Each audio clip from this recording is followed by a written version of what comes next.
video is brought to you by Exams A to Z+. Fluid connective tissue. So blood is a fluid connective tissue.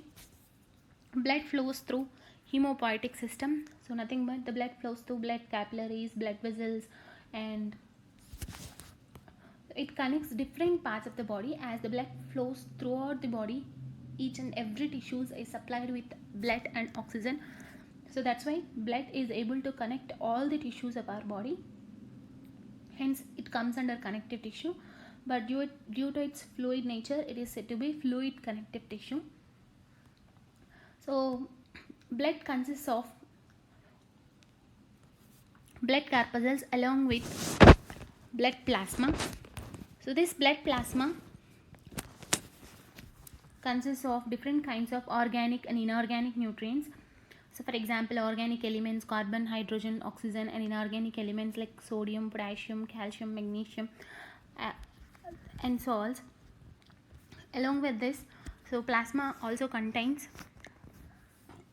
plasma proteins like albumin, globulin, and along with plasma proteins, some other clotting factors will also present like fibrinogen, prothrombin, thromboplastin. All these components also present in plasma. So along with the plasma, so this plasma forms the liquid portion, whereas the solid portion of the blood is nothing but blood cells or the blood corpuscles. So this blood cells forms the solid portion, nothing but together the liquid and solid portion. Along with the plasma, these cells are present in the blood. So hence the blood is said to be a fluid connective tissue. If you come for blood cells, so the blood consists of three kinds of cells here: RBC, WBC, and blood platelets. So this RBC also called erythrocytes, WBC also called leukocytes, and blood platelets also called thrombocytes. Erythrocytes, leukocytes, and thrombocytes. So these red blood cells are also called erythrocytes. So they help in the transportation of oxygen to each and every tissue in our body and collects carbon dioxide from all the tissues and helps in filtration of blood. So this RBC consists of hemoglobin, which have the capacity of binding with oxygen, and that hemoglobin, with the help of oxygen, it binds to oxygen and helps in the transportation of oxygen to each and every cell and tissue in our body. Whereas coming to the white blood cells, they are also called leukocytes. These white blood cells majorly involved in providing immunity to the living organism. So that immunity is provided due to the process called phagocytosis. Phagocytosis, nothing but foreign, cytosis, killing. So killing of foreign particles that enter the body, that's nothing but pathogenic microorganisms, and said to be phagocytosis. So white blood cells are major cells which helps in providing immunity to a human body. And the next, platelets. Blood platelets, also said to be thrombocytes. They are involved in blood clotting mechanism with the help of clotting factors. Why? Because the blood also consists of blood clotting factors. So these platelets, with the help of these clotting factors, it able to produce a blood clotting whenever there is a hemorrhage, nothing but bleeding. So to prevent bleeding, so these thrombocytes immediately released at the place of where, so the bleeding occurs at the place of injury or infection. So at that place it starts the clotting mechanism or the clotting process. So for the blood clotting mechanism.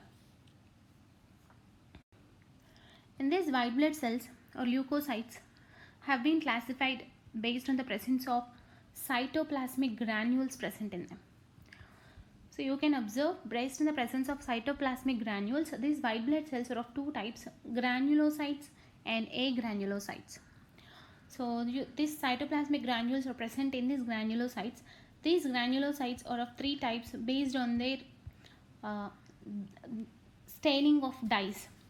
So granulocytes are three types, nothing but eosinophils, basophils, and neutrophils. So these eosinophils or dye. So when they get stained with the eosin dye. And basophils, so these eosinophils and basophils are able to produce, or they are produced during allergic reactions. Whenever a person undergoes some allergy, at that time, so these kind of cells will be released, eosinophils and basophils. And the next one, neutrophils, so which are said to be microscopic policemen of the body. So these neutrophils have a special ability called diapedesis. So nothing but these neutrophils, whenever so a foreign particle enters into our body, so immediately these neutrophils from the blood, they can reach into the tissues, so by a process called diapedesis. So through permeable, so they just permeates through the blood into the tissues by diapedesis. And these neutrophils, they attack the foreign particles that entered into the tissues and kills them by phagocytosis. Hence these neutrophils are said to be microscopic policemen of the body. Coming to the agranulocytes, so the major cells involved in immunity, in providing immunity, are lymphocytes. So these agranulocytes are again two types, lymphocytes and monocytes. These lymphocytes are in turn divided into two types, T lymphocytes and B lymphocytes. This classification is based on their origin and maturation. So T lymphocytes, they originate, generally all the blood cells have been originated from the bone marrow by hemopoiesis. Hemopoiesis is nothing but process of blood formation from the bone marrow. But here, so these lymphocytes specifically, they, even though they originated from the bone marrow, they get maturated. So this T lymphocytes matures in thymus, hence they are said to be T lymphocytes or T cells. Whereas B lymphocytes mature in bone marrow. They originated and matures inside the bone marrow, hence their name is said to be B lymphocytes. And these T lymphocytes are in turn divided into again two types here, T helper cells and T cytotoxic cells. So TH and TC cells. Whereas B cells, they are immature cells. On maturation, so they get converted to plasma cells, and some memory cells will also produce, but the major cells are plasma cells. And these plasma cells, they produce some protein components called antibodies. So these antibodies were able to bind with a foreign particles that enter into our body and degrades them permanently. And so this antibodies binds with the antigens, which are nothing but harmful substances that enter into our body. Those are said to be antigens. So these protein antibodies, the protein components, they bind with the antigens and degrade the antigens.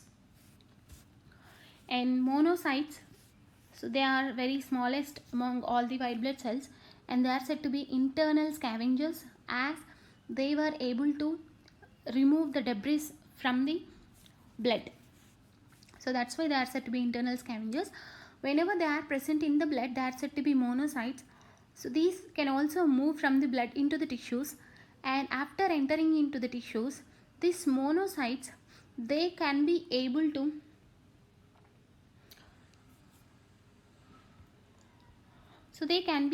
to increase in size and converts to macrophages.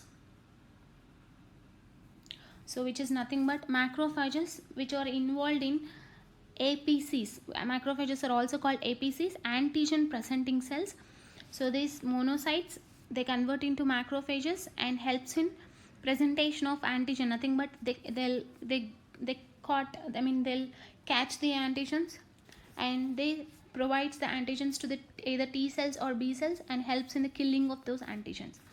That is the main importance of this macrophages and monocytes.